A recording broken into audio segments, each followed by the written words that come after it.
Chapter 40. Fritz's Expedition. The only disturbance we had through the night was caused by the howling of the jackals in the distance, our own, of course, answering them. At dawn, we were all astir and busy fishing for oysters, which were so abundant that I determined to continue fishing for 3 days longer. We laid them out on the shore as we caught them, and the sun opened them. Every evening before supper, we made a short pedestrian excursion and brought home either birds or some new vegetable. The last evening we penetrated further into the wood than we had yet done. Ernest with Fallow led the way, then Jack and his jackal. Fritz and I remained on the beach, repairing some of our tools. Suddenly we were startled by the report of a gun, then a sharp, piercing cry of distress followed by another report. We immediately ran in the direction of the noise, Fritz having as eagle, Turk, and Flora. This cry of distress was soon followed by another quite different, and we came in sight of Jack, limping and trembling, supported by his brother. "What has happened, Jack, my child? What is the matter? Are you hurt?" cried I, greatly alarmed. "Oh, I am hurt here and here and here and all over," sobbed Jack. "I am bruised like pepper." I examined him carefully but could find no wounds at all, only a blue mark or two. "My dear Jack," I said, quite reassured, "you are much too soft for a hunter." "Too soft?" he cried with a degree of indignation quite comic. "When I have been nearly murdered, trampled, and ground under foot? Father, if our good dogs and Fritz's eagle had not rescued me, I would have fallen a prey to the monster." "But what monster is it that the author of so much evil?" "A wild boar, Papa, an enormous wild boar," answered Ernest, "with tusks half a foot in length. If we had not had our guns with us, Jack would have been trampled to death. Jack gave him one shot, but slipped his foot, and the beast rushed upon him. Fallow and the jackal behaved nobly, and I managed to shoot him right through the head." "Well, thank God the danger is past," I said, "and dear Jack safe and sound." So saying, I led Jack to the boat and gave him some canary wine, rubbing his bruises with a little of the same, and he soon fell asleep. To this accident we owed the discovery of the swine bread, on which the boar had been feasting when disturbed. We gathered a large supply of it, knowing it would be acceptable to our housewife. My boys asked me about this singular plant, and I told them that naturalists place it in the class of mushrooms, for it has neither leaves, twigs, nor root.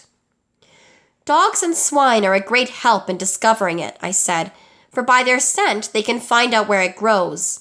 It is found abundantly in France and Italy and is very much prized, as much, I dare say, for its odor as for its taste, which is nothing remarkable." That night we also passed in the boat and were undisturbed. Next day, my 2 elder sons accompanied me to where the dead boar was. Jack preferred to rest himself, feeling still a little bruised. We were very much struck by the great size of the animal. "What a good opportunity to replenish our stock of hams," said Fritz. "I would like to get the head for our museum," said Ernest, "but I suppose the first thing to be done is to get the body down to the shore." "That will be easily done if Father gives us permission," answered Fritz. "I will not forbid you," I said, "but I know that, excepting the legs and head, the other parts are not good to eat, and I advise you to cut off those parts and leave the enormous carcass here." They took my advice, and we placed the head and legs of the boar on a kind of sledge made of branches drawn by the dogs. We found that the branches we cut for this purpose were those of the Nankin cotton tree, and I gathered a large quantity of the beautiful yellow down. Jack, quite recovered both in health and spirits, met us on the shore and was very active in helping his brothers to prepare the hams. Lighting our fire on shore, we again retired on board our boat and were just falling asleep when we were aroused by a horrible roar which made the forest and the rocks ring again. "What a fearful concert!" cried Fritz, starting to his feet and seizing his gun. "Stay you here," he added. "I will go and discover the enemy." So saying, the brave boy jumped into his kajak and disappeared in the darkness. I stood ready to go to his aid should it be necessary. The roar was repeated several times, each time nearer than the last. The boys were terrified. I was myself very uneasy and expected every moment to see the glaring eyes of a panther or a leopard. We soon saw by the light of our fire a large lion come and stop abruptly, scared by the blaze which fell full on its face, on which rage and hunger were painted. Suddenly there was the report of a gun. "It is Fritz," said Ernest hoarsely. The lion sprang forward with a roar of pain and then rolled over on the grass. "Fritz has killed it!" I cried, rowing ashore, but telling Ernest and Jack to remain in the pinnace and keep their arms in readiness. The dogs came bounding to meet me, but soon began anew to growl, springing towards the forest. I stopped, fearing another enemy. And I was not wrong, for a large lioness emerged from the wood, and by her cries seemed to be calling her companion. When she saw the carcass, she went up to it, licked the blood from the wounds, and then, when the truth seemed to dawn upon her, with glaring eyes and a deep growl of vengeance, turned round as if to seek a victim. At this moment there was another shot, causing her to howl with pain, but the creature was only wounded and still dangerous. Fritz had shot one of her paws. I fired and shattered her jaw, and then the dog sprang forward and fastened on her sides.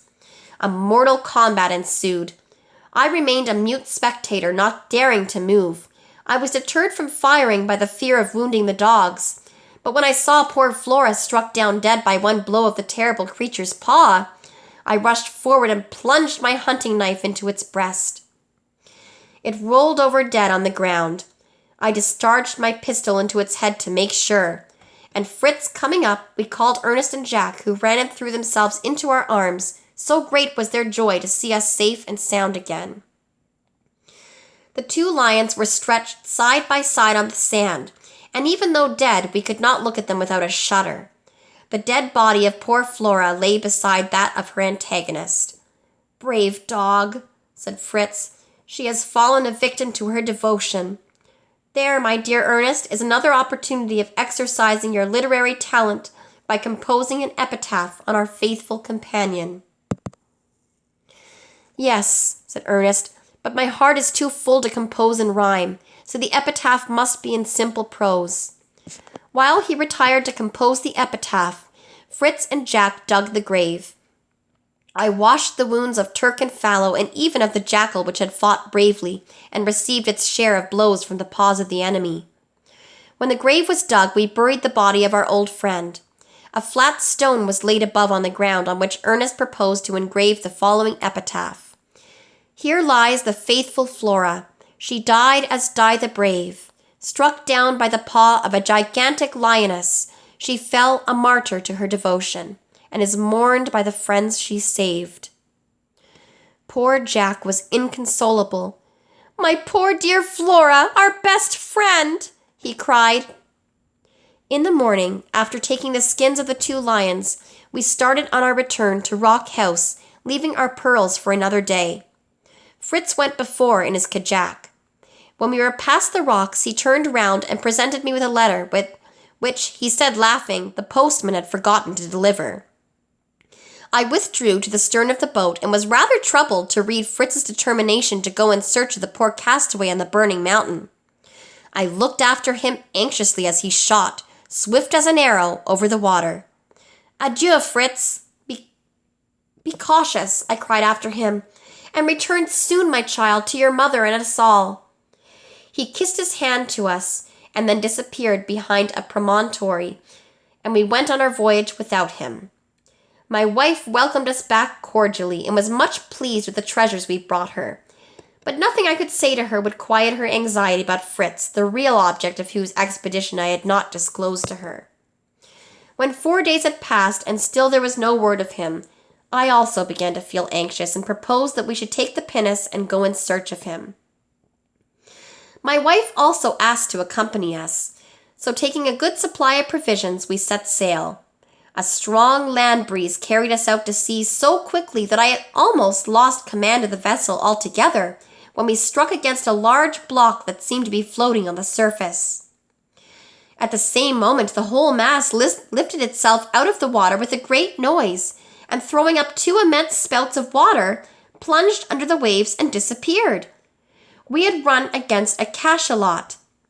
We were rather disconcerted by the neighborhood of such a monster, and held ourselves ready to fire should it reappear, which it did a little distance off. Jack and Ernest fired, and the bullet took effect. The monster dived, but left a long train of blood behind him, and when again he rose to the surface, his strength seemed far gone, and the waves afterwards threw up the immense carcass on the rocks at the entrance to the bay. I was thanking my sons for delivering us far from such a formidable enemy, when Jack suddenly exclaimed, "A savage, father, a savage!" Looking in the direction in which he pointed, I saw a great distance off a strangely formed canoe. The occupant of it evidently saw us, and darted behind a ridge of rocks. I told the boys to get the cannons ready, for I feared this might only be one of a horde of savages. When he reappeared, I seized the speaking trumpet and saluted him with some Malay words, which, however, he did not seem to understand. Jack next took the trumpet and shouted one or two English phrases common among sailors. Immediately the stranger waved a branch as a signal of peace, and bounded lightly over the waves toward us. The boys were pleased at the success of Jack's idea, but their delight knew no bounds when in the black-stained savage, with plumed head, we recognized our lost Fritz.